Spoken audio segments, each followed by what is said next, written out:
Hi friends, I'm Mukesh Tyagi. I'm right now in Manali.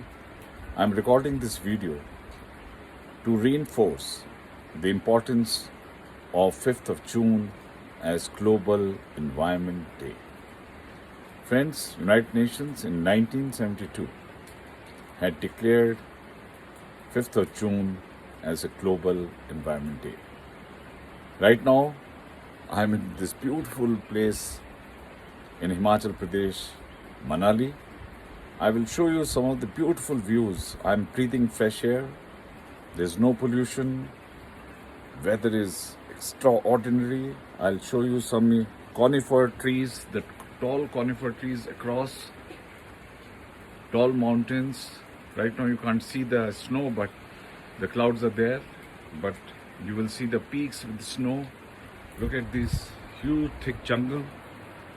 And therefore, I feel that this is the right place for me to send this message on World Environment Day. Do you know India, as per the WHO statistics, out of 20 most polluting cities, India has 15 cities which are the most polluting cities in the world. Is it not a shame? Delhi is one of the most polluted countries in the world. What are we doing for this? China has got industrial air purifiers which can clean up the air in few kilometers around that. But we don't have. We are also going for a rapid deforestation thanks to Mr. Modi, who has announced Swachh Bharat, who is also part of the International Solar Alliance.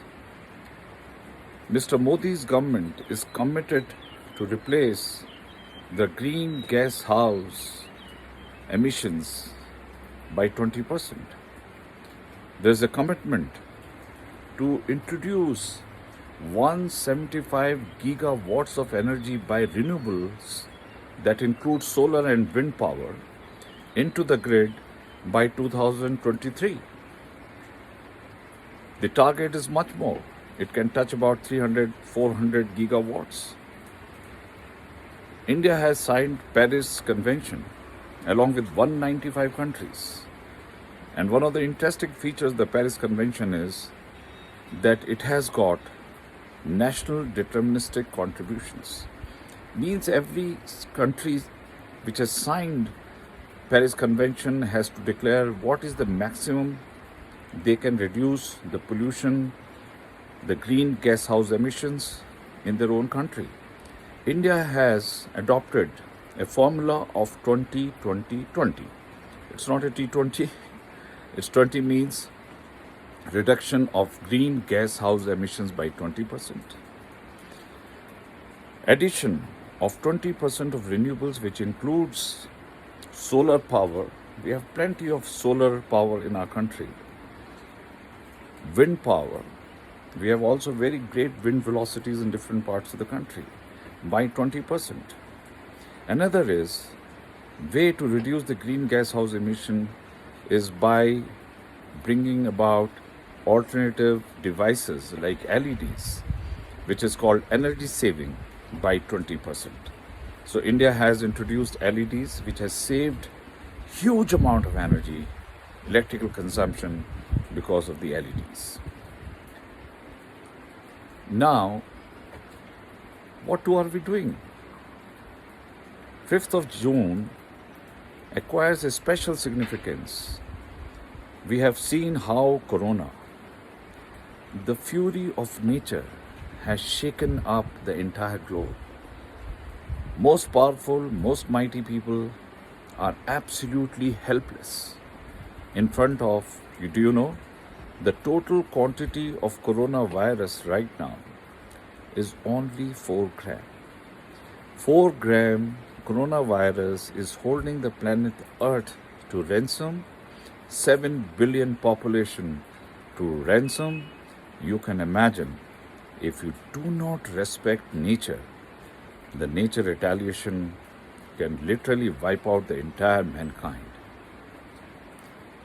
From Ice Age till now, the sea temperature has risen by 5%. 5% looks very small. From 1886 to 2019, I think the sea temperature has risen around 1.5%. Do you know? If the sea temperature rises above 2%, countries like Maldives will get completely marooned, wiped out.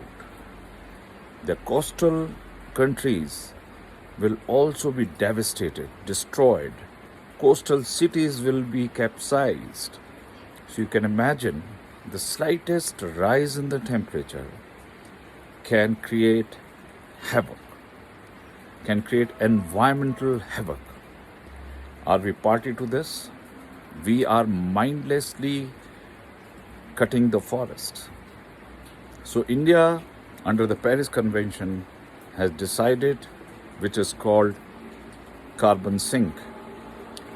Carbon sink means that we will add so much of forestation in our country, which will neutralize the carbon dioxide emission. Another challenge, friends, is the ozone layer. Now, what is the significance of ozone layer? It is in stratosphere and where ozone is O3, the chemical formula. Now, ozone basically prevents the ultraviolet rays, which are very harmful for human eyes, by the sun. Now, what is happening is that most of the green gas house emissions, which includes carbon dioxide, which include bromide, and many other chemicals, which combine with oxygen and create a depletion of ozone layer. Now, if ozone layer gets depleted, then you can imagine the survival of mankind will be so threatened by the ultraviolet, the very sharp rays which will destroy